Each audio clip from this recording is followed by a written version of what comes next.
Welcome back to us here in the newsroom at France 24. It's time for Media Watch. The big story here, of course, Roméo Langlois, our correspondent who'd been held hostage by the FARC guerrillas in Colombia, is now free. Nicholas Rushworth has been following reaction online. Tell us more, Nick.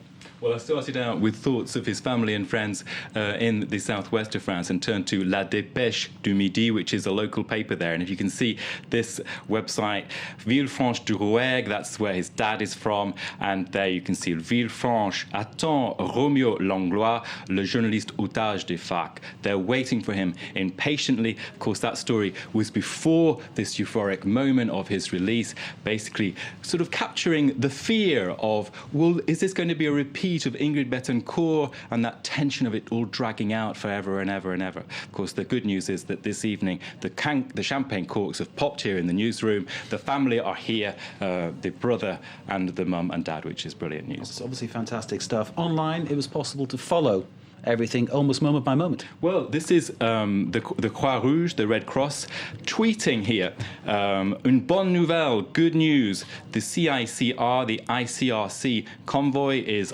underway, and this is a former colleague of Roméo Langlois, Frédéric Elbert, a former journalist here at France 24, and he's saying here, freed, and that's just prior to the release, and Frédéric Elbert again saying, yes, confirmed, and the good news, he is in good health, which has been really critical. Just to comment about that whole question about would this be an Ingrid Betancourt sort of two, if you like. This is an article in Atlantico. Le journaliste Roméo Langlois, would he have replaced Ingrid Betancourt? And the analyst there is saying, well, of course, FARC have always backtracked on their promises before.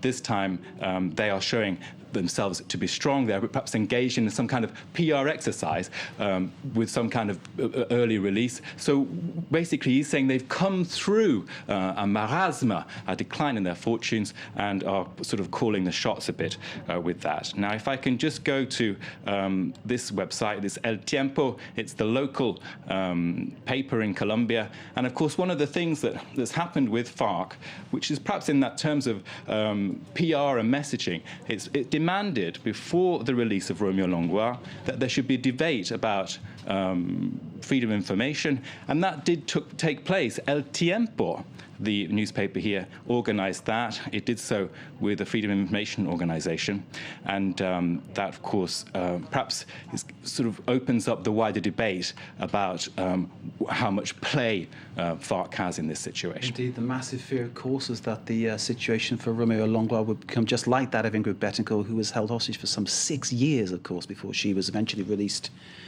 in good health. But of course, there were times when it was feared that she had died, and obviously the conditions in the Colombian jungle are not comfortable. Let's put that in that sense. Okay, so the FARC actually announced they'd release Roméo Langlois via Twitter as well, didn't they?